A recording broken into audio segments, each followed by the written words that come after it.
నమస్కారం అండి నాగనాథ్ గారు. నమస్కారం.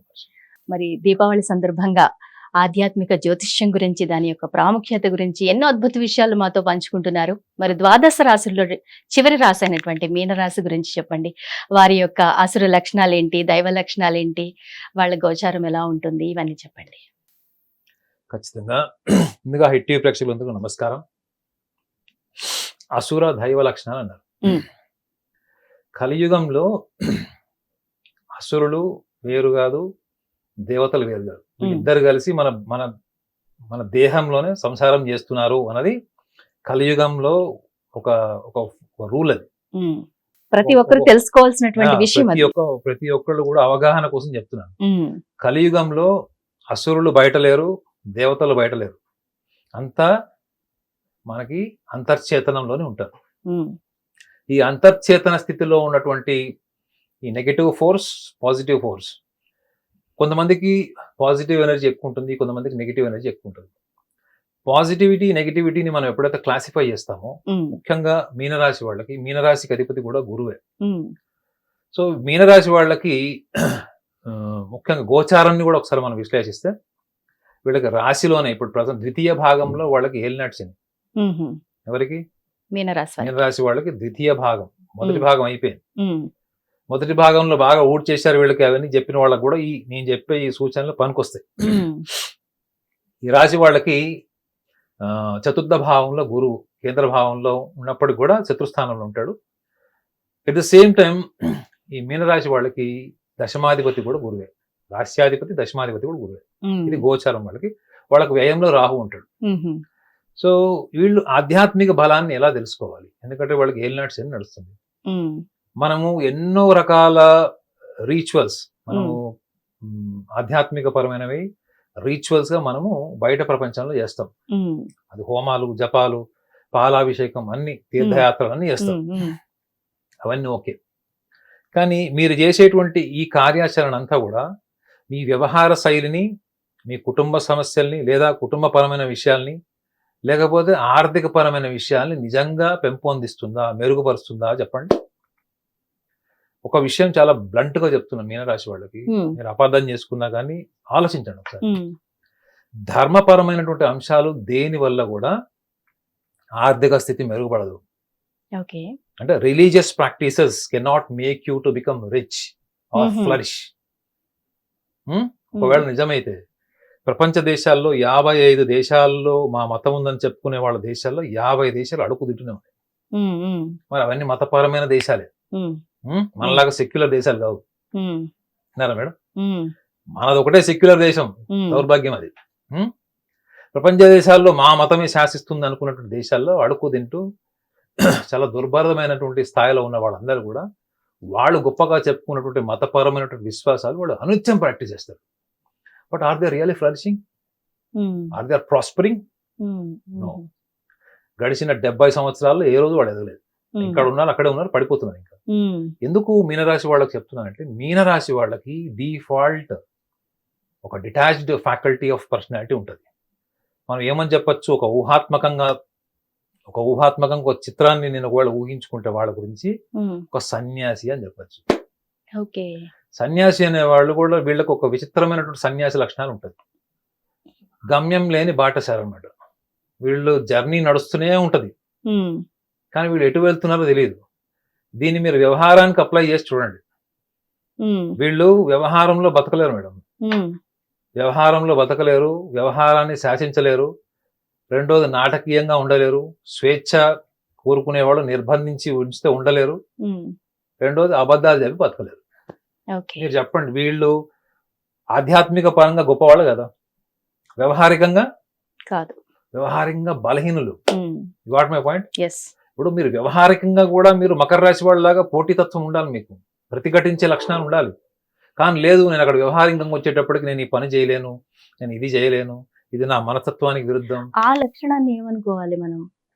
ఇప్పుడు ఏమి చేయలేము, వాళ్ళతో పోటీ పడలేము, ఇట్లాంటి ఏదైతే గుణం ఉందో వాళ్ళకి, దాన్ని ఎలా చూడాలి? అసలు దాన్ని ఎలా చూడాలి అని కన్నా దాని వెనక మర్మం ఏంటో చెప్తాను. Okay, got my point? మర్మం మీకు వేళ్ళు ఏంటో చెప్తే అయిపోతుంది కదా, చెట్టు లక్షణం మీకు తెలిసిపోతుంది. తెలుస్తుంది. వీళ్ళు ఎప్పుడు కూడా మంచి పేరు కోరుకుంటారు మేడం. ఓకే, మంచి పేరు ఉండాలి, ఎక్కడికి వెళ్ళినా కానీ. ఇప్పుడు మీకు మా ఛానల్ వాళ్ళు పూలదండ వేశారంటే అర్థం ఏంటి? మేడం అద్భుతంగా చేశారు యాంకరింగ్ అని మీకు ఒక అబద్ధం చెప్పి మెళ్ళ పూలదండ వేశారు అవి పటాయించినట్టు కాదు మేడం, మీకు వేసి మీకు పంచి అర్థం కాదు. మీ మెళ్ళ పూలదండ వేసి మీకు ఒక అబద్ధం చెప్పి మీరు అద్భుతంగా యాంకరింగ్ చేశారన్న, అబద్ధం చెప్పారన్న కదా. అదే అదే. సో మీకు పూలదండ వేయడం అంటే ఏంటి మేడం? అదొక పురస్కారం, హానర్. అవునండి, అబద్ధం చెప్పి పూలదండ వేశారు అన్నారు మీరు ఇక్కడ, దాన్ని హానర్ కింద ఎలా తీసుకుంటాము? మీనరాశి వాళ్ళకి వచ్చేసారు ఇప్పుడు, మీరు ఇంకా నేను ఇక్కడికి వచ్చేసా సబ్జెక్ట్, మీరు వచ్చేసారు. ఇప్పుడు వీళ్ళకి ఆ యొక్క పురస్కారం, హానర్ కావాలి, గౌరవం కావాలి, గౌరవం. అదే వాళ్ళ జీవితాచారాంశం, అంతే. వాళ్ళు ఏం చేసినా గౌరవాన్ని ఎక్స్పెక్ట్ చేస్తారు. ఈ గౌరవాన్ని ఎక్స్పెక్ట్ చేయడం లౌకికంలోనే రాక్షసుల లక్షణం, అసుర లక్షణం. గుర్తింపు కోరుకోవడం అసుర లక్షణం ఎలా అవుతుంది గురుగారు? గుర్తింపు కోరుకునే క్రమంలో మీరు ఆర్థికంగా ఎదగకపోవడం వల్ల, జీవితంలో ఎదగకపోవడం వల్ల, మీరు కుటుంబంలో ఒక బాధ్యతాయుతమైనటువంటి స్థాయిలో ఉన్నప్పుడు మీ కింద వాళ్ళు కూడా మీరు అనుసరిస్తున్నటువంటి మార్గంలోనే వెళ్ళాలి. నేను మీకు ఎందుకు ఈ మతపరమైనటువంటి దేశాల ఎగ్జాంపుల్ ఎందుకు చెప్పాను? వాళ్ళ కుటుంబంలో వీళ్ళ యొక్క ఛాందస్స భావాల వల్ల వాళ్ళ జనరేషన్స్ ఏమవుతున్నాయి?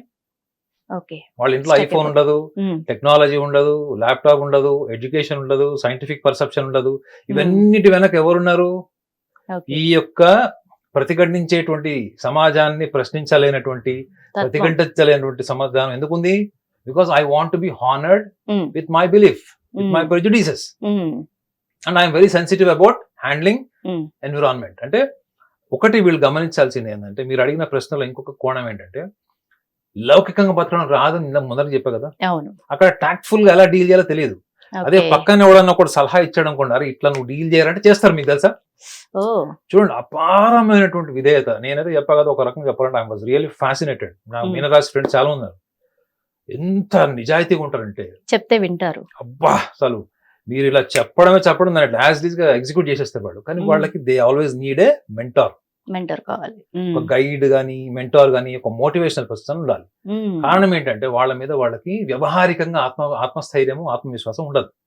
అదే మీరు వాళ్ళతోని మీరు ఒక నెల రోజులు ఉపవాసం చేయండి, రోజు 6 గంటలకు లేచి మీరు ధ్యానం చేయండి, టెన్షన్ గా 6 o'clock లేస్తారు. అంటే ఈ ఫిజికల్ మెంటల్ డిసిప్లైన్ కి సంబంధించిన విషయంలో వీళ్ళు టాప్. అదే మీరు బయటికి వెళ్ళి ఇంటర్వ్యూకి వెళ్ళండి, బాస్ ఇట్లా అన్నాడు కాబట్టి అడ్జస్ట్ అవ్వండి, ఇది ఇట్లా ఉండండి, అది అట్లా ఉండండి అని చెప్పండి, ఉండలేరు. దాని బదులు ఒక చిన్నది మిర్చి బండి పెట్టుకోవడం బెటర్ అనుకుంటారు, ఎందుకంటే స్వేచ్ఛ ఉంటుంది కాబట్టి. Got my point. సో వీళ్ళు అందుకే మీనరాశిలో చాలా మందిని చూశాను, 40 years వరకు ఉద్యోగం చేసి అప్పటి వరకు సంపాదించిన సంపాదనతోని ఫార్మ్ హౌస్ లో, అగ్రికల్చర్ లేకపోతే వెజిటబుల్ బిజినెస్ చేసుకునే వాళ్ళని చాలా మందిని చూశాను. ఎందుకంటే వాళ్ళు ఆ ప్రెషర్ తీసుకోలేరు మేడం. ఏ ప్రెషరు? స్వేచ్ఛని హరించేటువంటి ప్రెషర్ వీళ్ళు తీసుకోలేరు. అందుకే వీళ్ళకి ఎక్కువగా చూడండి, అర్లీ ఏజ్ లో వీళ్ళకి బీపీ ఫ్లక్చుయేషన్స్ వస్తాయి. మీ ఇష్టానికి విరుద్ధంగా మీరు బతుకుతున్నప్పుడు, మీ భావోద్వేగాలను వ్యక్తపరిచినప్పుడు మీకు వచ్చే ఆరోగ్య సమస్య ఏంటి? బీపీ. హార్ట్ ప్రాబ్లమ్స్ వస్తాయి వీళ్ళకి, because they are not the people easily express their emotions. భావోద్వేగాలను ఎప్పటికప్పుడు షేర్ చేయరు వీళ్ళు. వీళ్ళు ఎవరైనా నమ్మారనుకోండి, ప్రతి చిన్న విషయం షేర్ చేస్తారు. సో వీళ్ళకు ఉండేటువంటి అసుర లక్షణాల్లో మనం ఏదైతే గొప్పగా చెప్పుకునేటువంటి మొహమాటము, హానర్, ఇవి ఉంటాయి చూడండి, ఇవన్నీ కూడా లౌకిక పరమైనటువంటి విషయాలే. వీటిని మీరు ఛేదించక తప్పదా? అవునా కదా? లేకపోతే జీవితంలో సక్సెస్ లేదు, ఫైనాన్షియల్ స్టేటస్ లేదు. సో దీనికి మీరు ఈ లక్షణాలని మీరు పక్కన పెట్టేసి, మీలో ఉన్నటువంటి గొప్ప లక్షణాలని మాత్రమే మీరు పరిగణలోకి తీసుకొని వ్యవహారాన్ని గెలుస్తారా? గెలవలేరు. వ్యవహారాన్ని గెలవలేదు అన్నానికి మీకు 50 దేశాల ఎగ్జాంపుల్ చెప్పారు. కేవలం ధర్మబద్ధంగా, మతపరమైనటువంటిది, దేవుడు సర్వస్వం, మనం మిథ్య, మనం వేస్ట్, మనం అధములము, పాపాత్ములము, పైనుంచి ఎవడో మనకి హంటర్ పెట్టి కొడతాడు, ఇటువంటి భావోద్వేగాలని నమ్మినటువంటి వ్యక్తులే ఎగ్జాంపుల్ చెప్పారు మీరు. అలాంటి దేశాలే నాశనం అయిపోయినాయి.